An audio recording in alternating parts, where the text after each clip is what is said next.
Hello and welcome to the BSA Heart Healthy Seminar and Cooking Demonstration. My name is Matt Parker. I'm the Vice President of Cardiovascular Services at BSA, and I just want you to know we appreciate you joining us. If you have any questions as we progress here in the next hour, you can put them in the comments section and we will answer those as quickly as we can. I would like to start us off today, kind of an overview of cardiac services at BSA.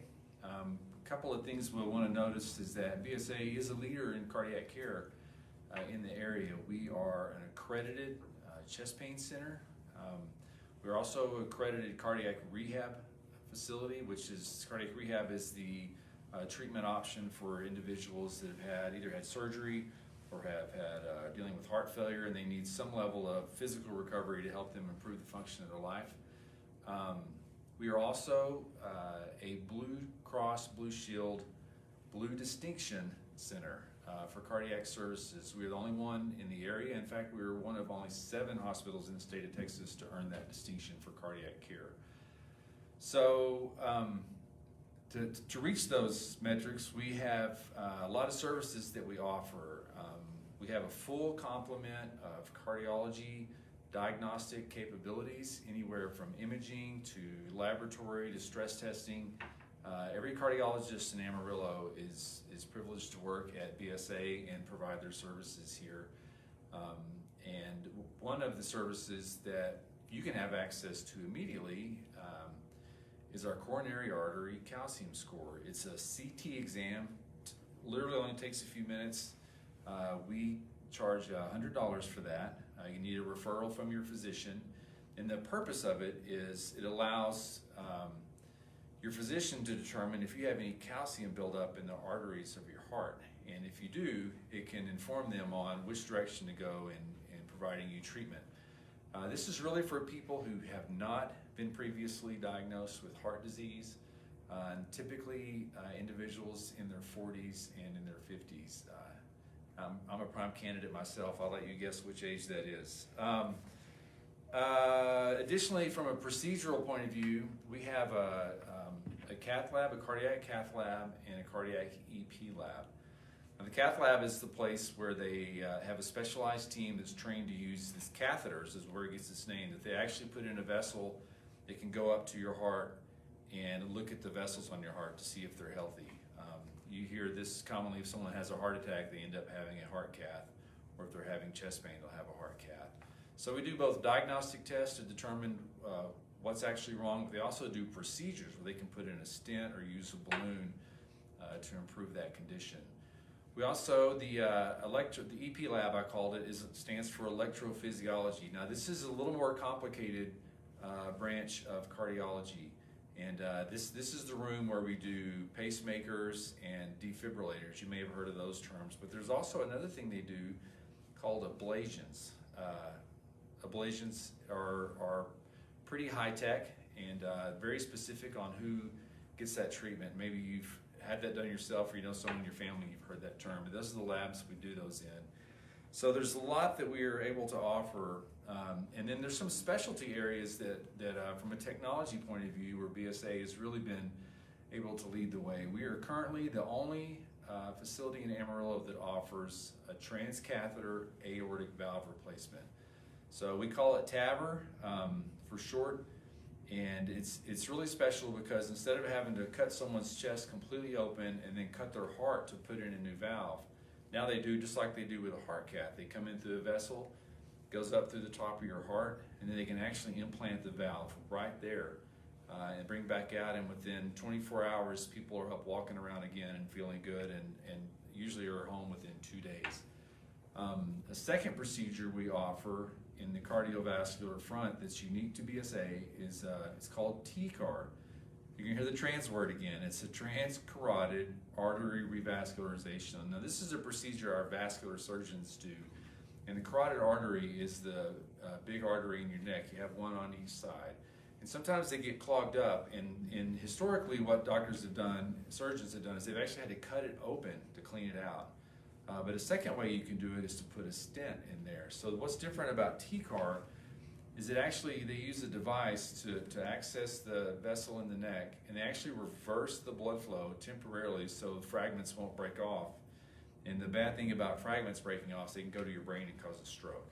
So it reduces that risk significantly, and they can do that stent and put that in, improve the blood flow, and decrease the patient's risk of stroke simultaneously. So that's another highly specialized procedure that we offer. We are currently in the process of constructing a hybrid OR, and it's not an electric OR like we might think of hybrid cars, but it's a hybrid operating room that allows us to do traditional cut open procedures or combined with procedures that use the catheter, like I mentioned previously. This is under construction. Will be ready by the end of summer this year, which is going to give our cardiothoracic surgeons and our vascular surgeons an opportunity to bring some more advanced care to Amarillo. So a final service I want to mention is we do have a BSA Cardiothoracic Surgery clinic here in town, and I have the privilege today of introducing to you one of our cardiothoracic surgeons. She is originally from Lubbock, Texas. She went to medical school at the Johns Hopkins University, and then came back to Texas to attend medical school at the Texas Tech Health Science Center in Lubbock. And then she went on to do her cardiothoracic surgery fellowship at Yale University. So I want to introduce to you Dr. Shamini Parameswaran. Thanks, Matt. Good afternoon, everyone. My name is Shamini Parameswaran, and I'm a cardiothoracic surgeon here at BSA. I wanted to take a few minutes today to raise the awareness of heart disease in women. As you may or may not be aware, heart disease is a leading cause of death in women, and more recently, there's been this unfortunate stagnation in the improvement of reducing the detrimental effects and even death from coronary artery disease in women, specifically in women under the age of 55. Part of the problem comes from the failure to recognize atypical symptoms that women may present with, but not men. And then the other problem is there are the traditional heart disease risk factors that everyone hears about and is counseled about by their PCPs and cardiologists, but what many do not realize is there's actually an emerging trend of non-traditional risk factors that are less spoken about, especially for women. So I hope to bring more awareness for both traditional and non-traditional factors today so that our education in heart disease continues and we can reduce the detrimental effects of heart disease, especially in women. So what are some of these traditional risk factors that are commonly discussed? First, there's diabetes. Currently, more than 13.4 million women have type 2 diabetes, and they are at 3 times greater risk for fatal coronary artery disease compared to women who don't have diabetes. And overall, diabetic women have a greater risk for heart-related disease and death compared to men. Obesity is another large risk factor. Right now, 2 in every 3 adults in the United States are considered to be overweight or obese, and the prevalence of this has found to be greater in women than in men. The worst part is obesity increases the risk of heart disease by 64% in women compared to 46% in men. Of course, diet plays a role in this, and you will all have the opportunity to engage in some heart-healthy diets with our next speaker. This also leads into my next risk factor, physical inactivity.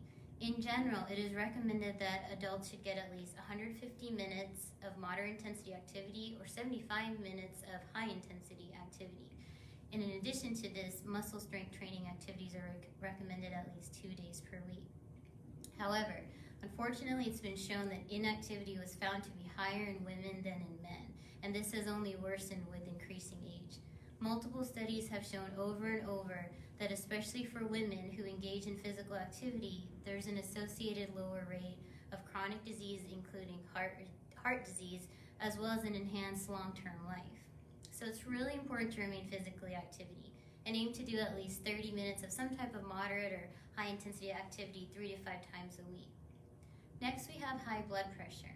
Now, while this is not much of an issue in premenopausal women, thanks to the cardioprotective effects of estrogen, as you know, estrogen leads to relaxation of blood vessels, and so it's less likely for a woman who's still in the premenopausal phase to have high blood pressure.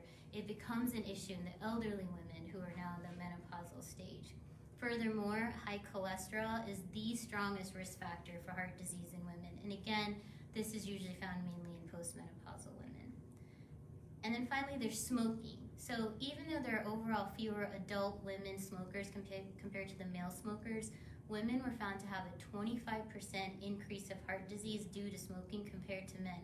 Take that and combine it with oral contraceptive use, the risk is even higher for stroke, heart disease, and blood clots. So these are the main traditional risk factors that you've probably heard about and counseled about during your doctor's visits. However, as mentioned before, I would really like to press upon today the group of risk factors that are not always discussed but should be, as they place women at a much greater risk for heart disease compared to their male counterparts. As you know, pregnancy causes many normal physiological changes in a woman's body. Unfortunately, some of these effects can lead to increased cardiovascular risk down the road. Women who have had gestational hypertension, chronic hypertension, which is women who developed high blood pressure before 20 weeks of gestation, or preeclampsia, had an increased risk for heart disease beyond the pregnancy period. In fact, one study showed that preeclampsia had a fourfold risk of developing high blood pressure 14 years after a woman had completed her first pregnancy. Risk of stroke after 10 years and blood clots after 5 years of a completed pregnancy. So preeclampsia is the strongest risk factor for developing cardiovascular disease way beyond the pregnancy period. Gestational diabetes was also shown to raise the risk of women developing type 2 diabetes by 7-fold and raise the risk of heart attack by 4-fold and stroke by 2-fold, independently of whether the woman ever developed type 2 diabetes permanently after their pregnancy was over. Now, I've heard a lot of women complain of weight gain after pregnancy and the difficulty of taking it off. Unfortunately, a trend has been associated between the amount of weight a woman is able to lose weight between the first 3 to 12 months after delivery, and then the risk of cardiometabolic issues that can start within 1 year postpartum. So basically, the less weight she loses within those first 3 to 12 months, the greater her risk of developing cardiovascular issues, and they start as early as 1 year out from the pregnancy. Again, breastfeeding, good diet, and exercise can help towards preventing this. Autoimmune diseases such as arthritis, which is found 2.5 times more common in women, and lupus is found 9 times more common in women than men, can unfortunately lead to accelerated development of heart disease in women. In fact, patients who had arthritis had 2 to 3 times more risk of a heart attack, and lupus had 9 to 50 times more risk of a heart attack compared to the general population, as well as their male counterparts. Those who have unfortunately suffered from breast cancer are left with an increased risk of heart disease because of the radiation and chemotherapy. There are, however, surveillance programs in place to reduce the risk of heart disease, including echocardiographic surveillance 5 years after treatment for high-risk individuals and 10 years after treatment for everyone else. In addition, it's been recommended that high-risk patients receive functional non-invasive stress tests within 5 to 10 years of completing chest radiation therapy. Depression has recently been increasingly recognized as a risk factor for the development of heart disease. In fact, it's especially strong in young women. Unfortunately, young women have been underrepresented in cardiovascular disease trials because, again, the estrogen protects them from developing heart disease, so they're not really enrolled in a lot of these trials that are carried out in older women.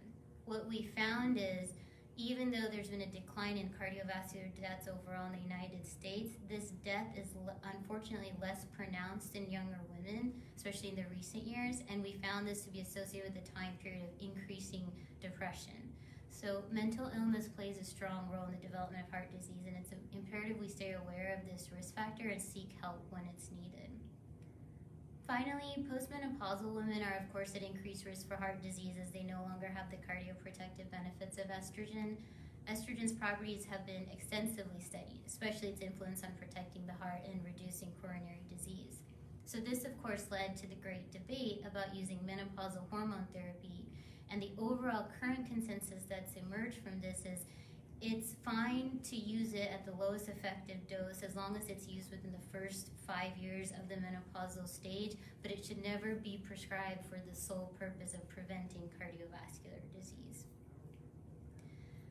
I hope you have all found this information helpful today, but more importantly, it reminds you that men and women present differently when it comes to heart disease. We here at BSA want you to know that when it comes to your heart, we are here for you, especially for our women who are busy being mothers, wives, sisters, aunts, grandmothers, you name it. We know you are constantly putting others ahead of yourself, but I want to remind you that in order to take care of others, you got to take care of yourself first. I would love to meet with you at my clinic here at BSA Cardiothoracic Surgery for any questions you may have regarding your heart health. And of course, if you were to ever need any type of intervention, my team and I would love to take care of you.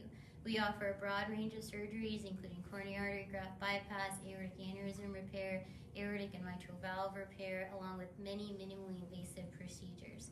And we will always find a way to help tailor a treatment plan that fits the best for you. Thank you so much again for joining today, and most importantly for looking out for your heart's health. I will now be handing the presentation over to Ann Osborn, a registered dietitian, who will be showing us 2 heart-healthy recipe demonstrations.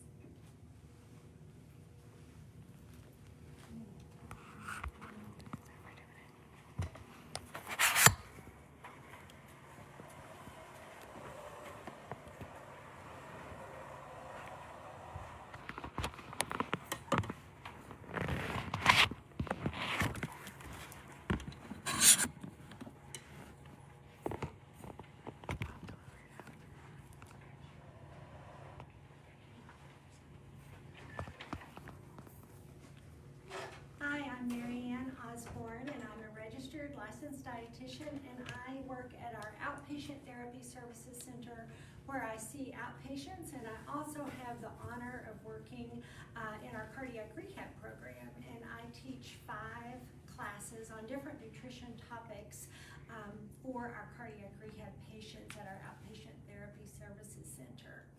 One of the probably most common thing patients tell me when they come to see me or they just meet me is they say, my PCP or my cardiologist or some well-intentioned physician told me if it tastes good, spit it out.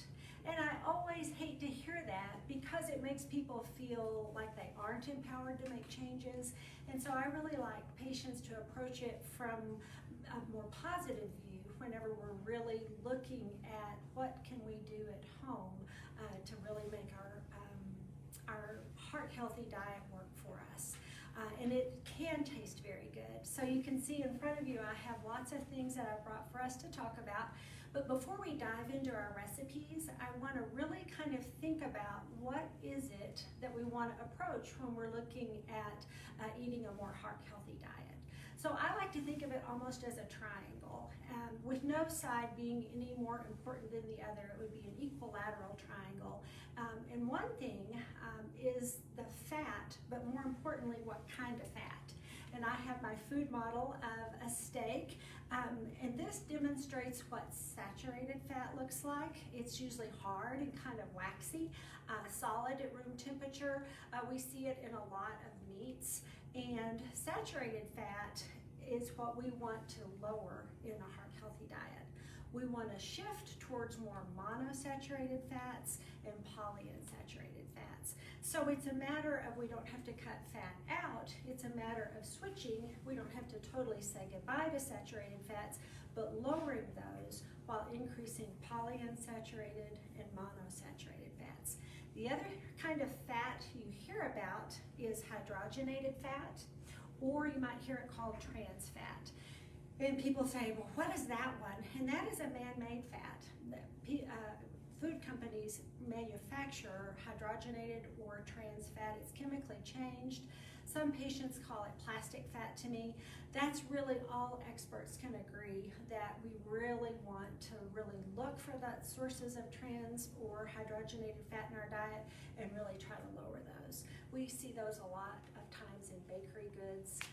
If you read the label, if you see hydrogenated or partially hydrogenated, we really want to kind of take a step back from that and say, I want to decrease that.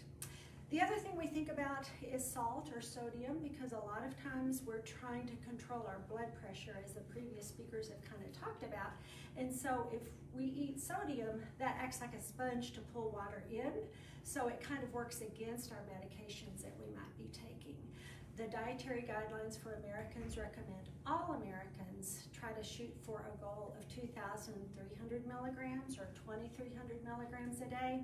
Most cardiac patients, cardiologists will recommend somewhere around 1,500 milligrams. So you could say, kind of ballpark it, somewhere between 1,500 milligrams and 2,300 milligrams of sodium as a goal. And we can really do so much better with sodium if we eat it home more often. And that's where we're going to dive into these recipes in just a minute. We can get a lot of sodium in processed foods, canned soup, mixes that are ready in 10 minutes. You can think of what kind of mix in the grocery store that are meals that are ready in 10 or 15 minutes. We want to decrease those, cook more real foods, and not eat out as much. And so that's why we're going to dive into these recipes. The third thing that we really want to think about is really taking a look at our carbohydrates that are in our diet. As the previous speakers mentioned about diabetes and obesity, it's especially those refined carbohydrates. Sometimes we think of those as simple sugars. Even comparing an orange to some orange juice, really a little bit better to eat that orange because we're getting that good fiber. It's a whole intact fruit instead of drinking orange juice. So we want to think about switching those carbohydrates to more whole grain. So with this, these two recipes we're going to make today, we're going to do a nice salmon that we see the recipe, and I think you have that at home. And then we're going to do a roasted asparagus. You're going to say, well, what's the grain you're going to have there? We really don't have time to talk about a grain, but just a suggestion for today's meal, you could microwave a sweet potato, you could cook some brown rice, you could do anything that you wanted to add to this. So it's really a matter of changing our fats to a more heart-healthy fat, watching that sodium, and then really kind of transitioning our carbohydrates to more whole grain, more real food. So as I said, we're going to do a salmon, and we're going to do a Parmesan crusted asparagus. And some of you are seeing my asparagus in a little BSA cup, and I think it's printed at the bottom of the recipe. I just grabbed this before the show to pretend that I'm at home and I bought some asparagus. And I have all these great intentions. We always have all these wonderful intentions when we're at the grocery store. We buy all these things and then we hurl it in our refrigerator, and then 4 or 5 or 7 days later you see kind of wilty, sad asparagus. Sometimes we forget about it. And so one quick tip that you can do is when you get home from the store, you can either cut it off with a knife, or I'm going to show you about snapping some asparagus also. So you can rinse it off, cut the bottom or snap the bottoms off, and then just fill a glass, a small pitcher, whatever you have at home, and just put your asparagus down in some water, and you're basically treating it like fresh flowers, and I promise it will be so much fresher. Some people put a plastic bag, like a Ziploc bag, over it to kind of keep it fresh in their fridge too. I always try to put it somewhere where I'm not going to jiggle it and knock it over in my fridge. So maybe sometimes I put it in the door of my refrigerator. So it's a really great tip for that asparagus. Now when you get ready to cook your asparagus, like I said, you can either cut it. I think it's more fun to snap it. So if they were pretending like it's nice and clean, you can kind of feel where it's going to become hard. Where that hard part is, that's the pithy part, and you don't want to eat that. So you can just pop that off and discard it. Some people go to the trouble of peeling it. Who has that kind of time to peel it at home? So I say just snap it off, and then you're ready to go on with your recipe.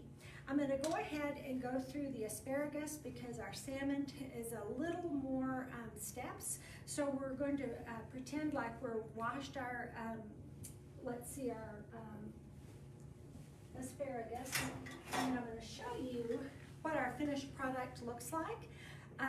The recipe today, I did it in the oven, but I actually completed this down in our kitchen here at BSA, and so I didn't have access to an oven, and I think that's a great lesson for the audibles you can do when you're cooking. Oh, whoops, sorry, I'm not holding it where y'all can see it. So this I did in a skillet just because I didn't have access to an oven. So you can see on the recipe, you're gonna wash it, you're gonna snap it, and that's the recipe, so we can kind of look at the steps. Other people say, you know, I have tried to roast a vegetable and it just doesn't turn out. It doesn't turn out like the restaurant. I don't know what I'm doing wrong. Probably the most important thing to remember is you need to be in a good hot oven or a good hot skillet to roast a vegetable properly. So don't freak out when you see that this says preheat your oven to 425. You want to get a good hot oven. Other people say, you know, I wash my asparagus, I don't really pat it dry, and I put it on my pan, or I put it in the skillet and it's too wet and it kind of steams. So some people feel like maybe patting it dry with a paper towel as you put it down on the cookie sheet might kind of help that out. And so you can pat your asparagus dry if you've noticed it gets kind of steamy in your pan or in your skillet. So we can drizzle olive oil over. You can also, people think, and you hear a lot about olive oil in heart-healthy cooking, but I would encourage you to think outside the box. I brought along some avocado oil, and it can be great too. People say, what does it taste like? And I'm like, avocados. So if you're not crazy about olive oil, you could switch out and use a nice avocado oil. The nice thing about avocado oil is it's a high heat oil, whereas olive oil doesn't like to get really, really hot. So sometimes we have to be careful with olive oil because it has a lower smoke point. So we're going to drizzle some oil on. And then I like to wait. You said, where's the Parmesan? I like to wait for the Parmesan because if we put it on right in the beginning, sometimes the Parmesan gets too browned. And so I like to put the asparagus either in the skillet or in the oven. Now here's where you can kind of tailor it to as you want on this recipe. You'll see that I have some garlic that was just purchased in a jar. This is from our own nutrition services. It's all ready to go for you. I'm old school and I prefer to get garlic like this because I think nothing has the pungency and the punch of garlic quite like fresh garlic cloves do. If you like garlic, I encourage you to get a garlic press because it's super easy and you can really take out lots of tensions whenever you're squashing garlic, and nothing will give you that great smell. I started cooking this in our own kitchen at BSA today, and when I put the garlic in the skillet, everyone said, "This smells so good, we want some." So if you like garlic, go crazy with garlic. There are lots of different ways that you can use garlic. You can even do garlic powder, but that to me really isn't the punch of other kinds of garlic. So let's see, then we're going to look. This kind of comes down to how done do you like your asparagus. And so if you like it really, really browned, I would go closer to like the 6-minute mark. You can pull it at 4 minutes, and then you can add some Parmesan to that. You can buy already prepared Parmesan, but I like to keep this all ready to go. This is a Parmesan Romano. Cut off a piece, put it in here, and then you spin, and then you'll make some nice fresh grated Parmesan for your asparagus. So that's kind of walking us through the asparagus. When we pull it out of the oven, after you've added your parm, I suggested that you put a little lemon on there. I received this years and years ago as a gift when I very first became a dietitian, and I think it shows a very good point and a very good suggestion that fresh lemon, citrus, lime, orange can really take the place of salt whenever we're cooking. So if I were in my kitchen, I would cut this lemon, it smells great, and then I would squeeze that on my asparagus when it came out of the oven. Another little switch up you can do if you're feeling crazy and are feeling adventurous, you can also drizzle with a little bit of balsamic vinegar if you wanted to do that as well. So you could kind of switch things up. People are like, isn't that salty? But it's really low salt. And it has a really caramely, dark, rich flavor. So if you wanted to switch it up, you could say, I'm not going to do the parm this time, and I'm going to do the balsamic vinaigrette. So the other thing that I have to show you is a nice little dispenser bottle. If you don't have one of these at home, this makes it so easy. You can put vinegar in here, you can put oil. It helps you use just a little bit. You can also get some that are dark, because the darkness actually protects that oil, because they're loaded with lots of good antioxidants and a lot of good healthy things for us. So that's why a lot of times oils come in dark green bottles, is because it's protected from the sun that way. But you can look around and find a dispenser bottle that is a darker color. So now we're going to switch gears and we're going to tackle into our salmon. So this is just some wild-caught Alaska sockeye salmon that I bought at our local wholesale food club. You can find it anywhere. So I'm going to pull it out. And the reason why I like this, and I encourage patients to buy this at home, is because it's in your freezer, it's all ready to go, and you can pull out as many pieces as you need for dinner. So if there's 2 of you for dinner, if there's 3 or 4 of you for dinner, you can pull this out. You can just put them down in a little bowl of water while you go change clothes, or maybe let the dog out, and it's going to thaw pretty quickly. This is a great way to have salmon available. Our nutrition services purchased some salmon to show for demonstration purposes today, and so this is some nice salmon that our food service department has for us. And so when we're getting that salmon all ready to go, and we're going to take a look at our recipe. This is honey mustard glazed salmon. It sounds kind of sweet, and there's just a little bit of sugar, and you're like, you were saying we should lower sugar. It's just a little pinch, and this is a great starter recipe if you're introducing a child or a younger one, or someone who really feels like they've tried salmon and they didn't like it. Because chances are, if you have tried salmon and you didn't like it, and you cooked it at home, I'm willing to bet you overcooked it. That's nearly always the problem, because we feel like we're supposed to cook meat and we're supposed to cook it. And so if your salmon was hard, dry, cracked on the top, just did not have that juicy, tender flavor, chances are you overcooked your salmon. So what we're going to talk about as we walk through this recipe is using our eyes to check. We can always use a fork to see if it's flaking, because if a fish flakes, that's usually a very good sign. You can set a timer on your phone and cook it, because you'll see times listed on your recipe today. You can also use the timer for that. You can even take a spatula and press the top and see if it's starting to flake a little bit. And then a really important part with all kinds of meats is to really let it rest, because we're in a hurry to eat, and we're hungry, and everyone's like, let's hurry and eat. But if you'll let any kind of meat rest just a couple of minutes, it still is going to cook a tiny little bit, and all those good juices are going to set, so it will be really tender and flavorful. So we always want to remember to let it rest. So now we're going to look at we're also going to preheat this oven to 400. If you have the luxury of a double oven, that's great.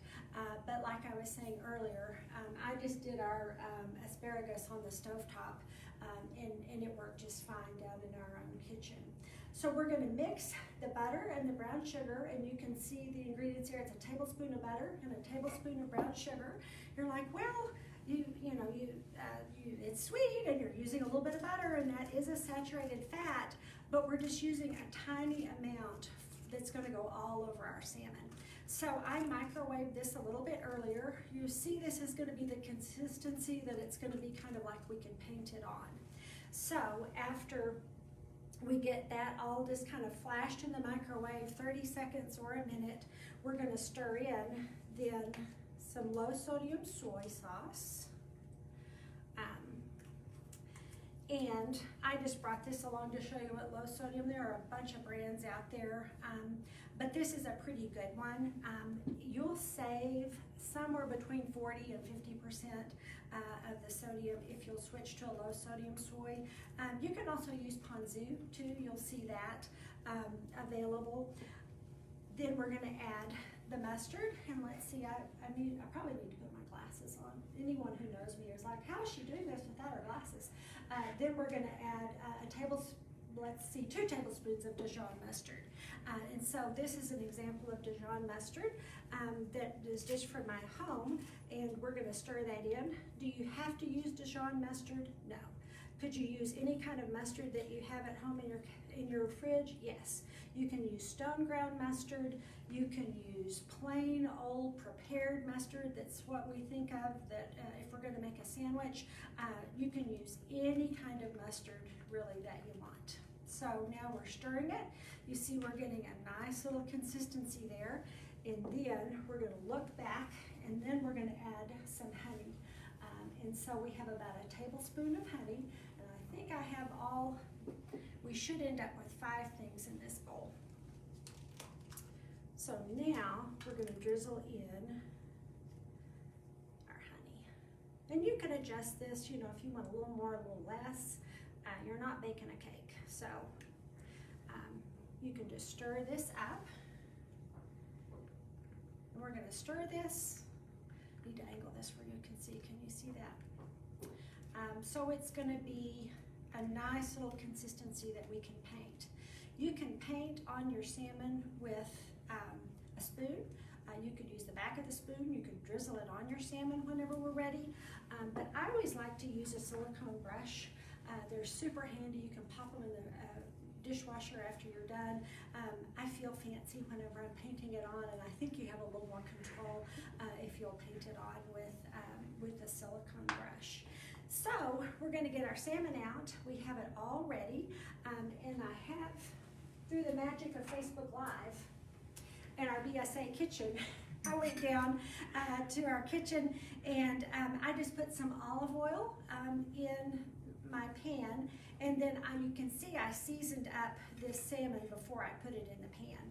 So I'm going to sit that right here, and we're going to talk a little bit about the spices, because again, you can adjust these for your own taste or for your own family's taste. You'll see salt, pepper, cayenne pepper, or smoked paprika, and those are all optional. Cayenne pepper adds some nice heat. If you like heat, I suggest you go with cayenne pepper. Some of us get a little nervous about heat. Maybe we have little kids that we're trying to really introduce this to, and so we don't want to go so hot. So another good substitute, which is really going to give you that good flavor, is paprika. This is a smoky paprika, so it's going to be a little more earthy, a little more smoky flavored, but you can just get plain paprika also. So you can just sprinkle on some paprika, or cayenne pepper, or all of the above, and then I believe in getting a really good pepper mill. It's fresher, it's better, you can even smell it in the air as you grind it. You can get any kind of peppercorns you want. These are just my pepper mill and my salt mill from my home. Now you'll see I have like the thick, like a kosher style salt in here. I probably can't get close enough to show you, but you've all seen these big, large salt crystals basically that go in a salt grinder. People that I see in cardiac rehab often tell me, oh, don't worry, I use sea salt. Don't worry, I use Himalayan salt. Don't worry, I use natural black Mediterranean salt. And I always tell them, I have terrible news. It's all salt.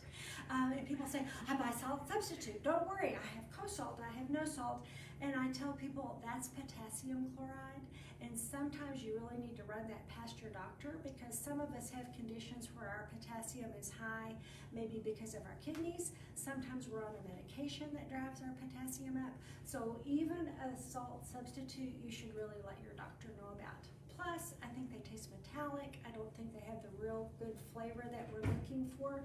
And the reason why I always go back to a little bit of salt, and here's a little 2-in-1 grinder that you can get that has the salt and the pepper, and you can grind one direction for salt and the other for pepper, is because the kosher style salt is used like in koshering of meats. So it's a larger crystal.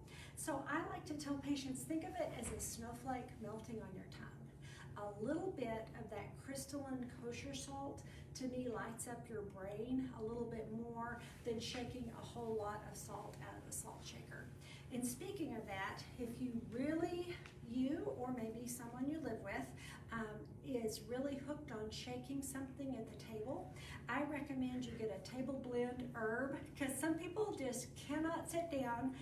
They don't even take a bite of their food, they just start shaking it on. So I recommend, this is an example of one you can get at a store, Mrs. Dash Table Blend. There are plenty of brands out there, and all these are herbs. They're just different herbs. So if you really need to shake something on at the table, get a little herb blend to leave on the table.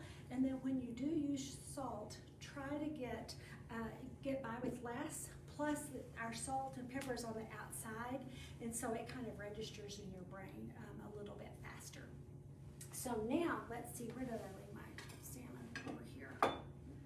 So, if we're following the directions, we're gonna get our olive oil in our skillet, and I always like to tell people we can't get olive oil too hot. So we don't want, if you see smoke boiling off your olive oil, I suggest you pour it out and start again, because olive oil is a medium heat oil, and so we don't want it to get too hot. When it barely starts to shimmer, I would say medium to high heat, depending on your cook sort, whether it's gas or electric. If you start to see that oil, just if you bend down and look at the reflection on it, if it starts to just shimmer just a little bit, then we're going to put our salmon that we've seasoned, however we want to season it, salt, pepper, cayenne, a little bit of paprika. When that oil just starts to shimmer, we're going to put it down in the skillet. Now, the good thing about most meat is meat will tell you when it's time to turn it. So for me, if I were very first starting, I would get out my timer and I would set it for 3 or 4 minutes, just for a backup. But you can tell when salmon and other kinds of meats are ready to turn because they'll release a little bit from the pan. So if you try to turn and you're just like this, oh no, I panic, it's not coming up, give it a few more minutes. I would say time it for about 3 or 4 minutes, and then turn it with any kind of turner. You'll see, and you probably can't zoom in, I'm gonna hold it this way so you can kind of see it. You can watch on the sides of that salmon too, better. You can watch it through the sides, and as that pretty salmon color becomes more opaque, you'll see it's getting done, and then you can also use that as a guide to tell. So you can use your eyes, you can use your timer, you can feel it when it's starting to release from the pan, then it's ready to turn. So then we're going to turn it, and we're going to let it cook on the other side about 3 or 4 minutes, and you can see, if I lift that up, can you kind of see? You can see that that's really cooked through and through. It doesn't have to be all the way done because we're going to finish this off in the oven. So we want it just about maybe 2/3 cooked, I would say. And so now, I'm going to slide this up, and that's where we get to paint. So we're going to get our little sauce that we made, and we're going to paint about half of the sauce on. So I'm just going to start painting like I'm in art class. I think cooking can be really creative too. If you can't tell, I love to cook, and I think it can be a really artistic expression. So we're going to slather that on, and I'm going to let you see what that looks like. You could slather a little bit more. The goal is to maybe use about half of that, and I think our recipe calls for 4, so I'm just kind of showing you just a little baby batch. But you're going to put a nice little glaze on that, and then you're going to put that into your preheated oven. And And this is a restaurant tip that restaurants use all the time. They're gonna sear it and then they're gonna finish it in the oven. And you can use this for other meats that you're cooking. So we're gonna then continue cooking that, and let's see what I had on the time. I think it's about, is it 5 minutes? Yeah. We're gonna put and I like to choose a skillet that I can just put the whole thing in the oven. So I like a skillet with a good heat resistant handle. Some of us have plastic heat coating on skillets that shouldn't go in the oven. I like to get one that the whole thing can go in the oven. So you're gonna put it in that 400-degree oven for 5 minutes. Then you're gonna pull it out. And then after you pull it out, you're gonna slather some more on of the sauce. And you could even divide your sauce half and half so you could help measure it, and then you're not dipping back in your bowl with your silicone brush, and then let it rest a couple minutes. And so then when we get ready to plate it, we're going to pull one of these out. And we didn't even get to put this back in the oven, and it would be even browner and more delicious. And then we're going to plate it with our asparagus.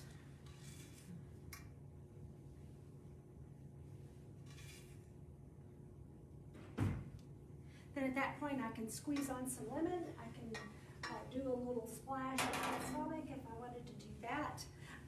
And then if I wanted, I could add a sweet potato, I could add some brown rice, I could do my salmon over just a bed of brown rice, and I would have a really delicious dinner. And this is filling, it's so good. It's a great first salmon for little ones because they're gonna taste that nice sweet, and you want them to have a good first experience. So that's kind of what we're kind of took you through with these recipes. If there are questions coming in, we can take questions, or I'm going to show you another one of my favorite ideas to do salmon. So does anyone have a question? Nothing yet. Looks like everybody's pretty happy with these tips. Good, good, good. And you may be doing this at home because I think the grocery list was submitted before, so you may be doing this along and ready to have a beautiful lunch, or maybe you're just watching along and then you can do this for dinner tonight. So another thing that I really, really like is you can have a pellet grill. In fact, we were visiting before our Facebook Live today that some people have pellet grills and just have fallen badly in love with them. And that's great. I don't have a pellet grill. I have other kinds of grills. So I like to encourage people, if you've never really done salmon on a grill, I encourage you to do it on a cedar plank. It looks kind of like a shingle. I had a person once asked me if they could use a shingle, and I said no, you can't use a shingle. They're treated with all kinds of chemicals. But you can buy this at your lawn and garden. You can buy these at a barbecue store. This is just a cedar plank. They're a little bit thicker. There are 2 in this package. The trick to these is you want to give them a good 5-8 hour soak. And that's what the directions say, and you really, if you try to cheat, you might set your board on fire. So don't try to cut corners. I sometimes will put it in my sink in the morning, put some water in the sink, weight it down with a pitcher or something heavy, and just hold that cedar plank down all day in that water because you want to get it good and soaked with water, because it's that steam from that cedar plank that's going to cook and steam that salmon. And you can see this is an example. You could really do the same technique that we have done today. Spices. I always use fresh garlic until I start to feel a little bit guilty, and then when I feel guilty, then I'm like, okay, that's enough garlic.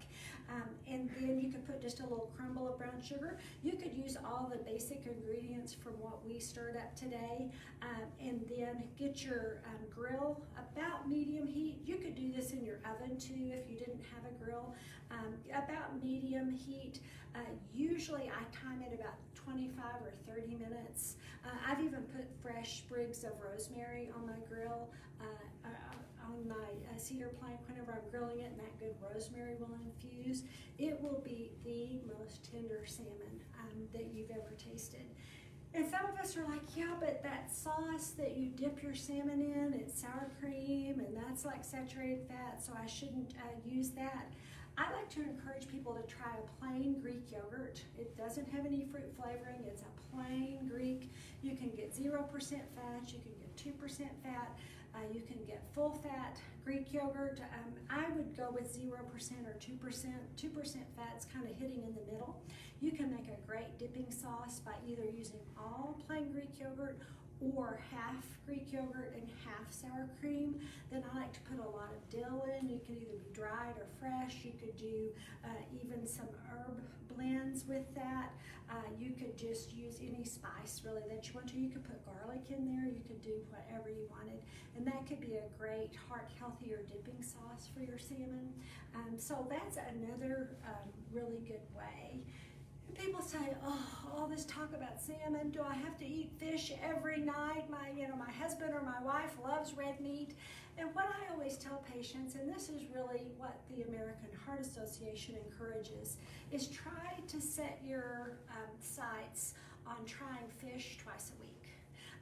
Then that red meat, because I know where we live in West Texas, and beef is a big part of our lifestyle and our plate, that when we do eat meat, we're looking for leaner cuts. An easy way to look for leaner cut meat is looking for loin or round. So if you see sirloin, that's always going to be a heart healthier choice than a ribeye. The other thing we can think about is looking for round, so like round, or pork tenderloin. All those are great examples of lower fat options that are still pork and are still beef. And if you're just like, I just can't really warm up to salmon, you can remember this little trick. You can spell smash on your fingers, and that will tell you some other heart healthy fish that you can try. So if we spelled smash together, we'd spell salmon, mackerel, albacore tuna, sardines, and herring.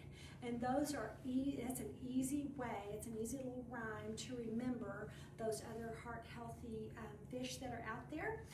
Trout are kind of cousins with salmon, so people are like, what about trout? So some of us go fishing in New Mexico or Colorado. Trout is also a heart healthy fish. Think of the temperature of the water that fish come out of. If they come out of cold water, chances are they are that heart healthy, higher fat. People say fat, but it's the heart healthy fat. So remember to spell smash, and also throw trout in there, that's a good option too. But I like salmon. I think most of the times if you've really washed out in your salmon experience, it's because maybe it just hasn't been prepared right. So looks like we're done. If anyone has a question come up, or if y'all have questions. Marianne, somebody is asking what they could do with herring or mackerel. People are like, mackerel, I'll tell you what patients tell me, mackerel, that's like cat food. Let's see, or the other one is herring. Have you ever seen kipper snacks in the grocery store and wondered what they are? Those are actually herring. They're smoked.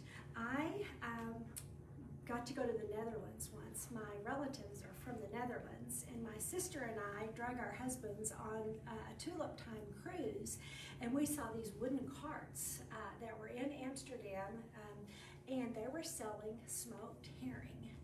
And so my brother-in-law triple dog dared me, and he said, are you going to eat that? And I said, yes. And so I had freshly smoked herring that they had just caught, that they serve in a little cup, and they serve some relish and like some slices of onion with it, and then they give you a really hard, like a sourdough roll, and you can make a sandwich if you want. But the real tradition in the Netherlands is to poke a toothpick, and they have a toothpick with their flag on it, and then you hold it up in the air. You see people, tourists doing that, where they let the herring drop into their mouth, and it was creamy and delicious. People are like, was it really good? And it was so good. And so sometimes people say, yeah, but all those little canned fishes that I see next to the tuna at the grocery store, you know, it's salty, I don't know what to do with it. You can just open them and just put them on like a nice whole grain cracker. You could have some crudité, which people are like, what in the world's crudité? It's raw vegetables. You could make some of that good Greek yogurt dip and just kind of make a dinner out of using herring or mackerel. Now mackerel may be a little bit more, I prefer herring to mackerel. You could also do sardines, and people are like, they're super salty, and there is sodium in there, but if you compared like the sodium, it's about the same as a half a cup of canned corn. So people are like, wait a minute, okay, so it's not as salty as you would think it would be. So you could try it just plain and simple like that. I also like to encourage people to get albacore tuna, and we always think about putting mayonnaise and all the stuff that your mom usually put in it, maybe hard-boiled eggs or this or that. You could take that on a Mediterranean twist and kind of dice up like some purple onions and some tomatoes and crumble up some feta cheese. You could throw a few capers in there and then drizzle a little olive oil in there and then kind of make it more of a Mediterranean tuna. And a lot of us like, I would encourage you to go with where you feel comfortable. Don't go, if you've never had fish, don't go way out on the limb and try to eat mackerel. You know, really kind of start small, and then you can find yourself kind of building from that. So I hope you spend some time on the fish aisle, because there are lots of good canned fish there that you can find, and it's usually always over by the tuna. We just always kind of gravitate, and the albacore is a little bit heart healthier than the cheap grocery store stuff. And some people ask about wild versus farm-raised salmon. I'll get to that in a minute. What was your question? A question? No? We do have another question. They were asking if the salmon is just as healthy in sashimi form. So sashimi is I think when they grade salmon, I was just reading this the other day, that the sashimi is a little bit higher grade. It's flash frozen. So that's kind of the key. I think they flash freeze on their boats, because the sashimi is usually in like a more, when we think of like sushi and things like that, it's usually sliced very thin. It's usually the highest grade. And the difference with that is it's just frozen like nearly immediately when it's caught. But sashimi, it's a very high grade. I mean, it is delightful. If you want to make that your first salmon experience, you would love it. And the other question that a lot of times people ask me is farm raised versus wild caught. Like, what do I do? Usually you can tell farm raised is always more of a pastel salmon. It usually comes from the Atlantic, so it will say Atlantic, usually farm raised salmon. There is nothing wrong with that kind of salmon, but nutritionally, really, wild caught, it's brighter pink. You see how much more intense the color is of this. Wild caught is usually Pacific side. It's things, if we think of like sockeye and coho salmon, you'll also see it's graded in, I think, 5 different grades. And so the wild caught, they say the fat content is a little bit healthier there, a little more omega-3 fatty acids in the wild caught, but sometimes we're stuck because we do live in the Texas Panhandle. And sometimes we can't always choose what kind of salmon we find at the store. There are lots of online sources now. Alaska Salmon Company, I think, will ship it to you. So I would say try to get wild caught if you could, but there is nothing at all wrong with farm-raised salmon as well. Some people worry about antibiotics, and they say that the wild caught is usually safer than the farm raised. We always have to worry about contaminants in the ocean if we're fishing, and so try to get one. And this, I think, has this gold seal that it's sustainable, and it's maybe a little bit higher quality. But if you've never tried salmon before, I would encourage you to try some wild caught and really see what you think. And the health profile of it, actually they tell us wild caught is a little bit better as far as the fat breakdown in it. And we So- also had somebody asking if more accessible fishes in our stores are just as healthy, such as cod, mahi-mahi, tilapia. I always tell people, so long as it's sustainably sourced and came out of clean water, all fish can be good fish. But we have to remember that it's the heart-healthy fish that are actually higher in those polyunsaturated fats and those omega-3 fatty acids. Those are usually the fish that come out of cold water. We could also put halibut, if you've been fishing for halibut in Alaska. Halibut would be kind of also in that category. Warm water fish can be great. They're usually not as high a fat in their flesh and don't have those omega-3 fatty acids, but those can all be really healthy and good too. Sometimes we want to fry fish, we want to roll it in cornmeal. We want to fry it, and it is delicious. And I'm not saying you can't ever do that, but we just want to try some other of those more heart-healthy fish that come from colder sources. And then whenever we do eat fried fish, and let's say it's a family tradition, you do that at a reunion for your family, I always tell people, try to just practice moderation, and usually when we talk about protein, we talk about a palm size. In the case of fish, sometimes it's kind of hard to figure out how your palm would be in relation to that, but usually about 4 ounces for that. And then I always encourage people, instead of drowning it in tartar sauce, you just get some wedges of fresh lemon and use a little bit of tartar sauce, but then if you'll squeeze fresh lemon on that fish, it really goes a long way. Okay, any other questions? Thank y'all so much for joining us today. If you have any other questions, you can leave those in the comments. And I encourage you to dive into these recipes and try them at home, because I think you'll be really pleased. Thank y'all for having me.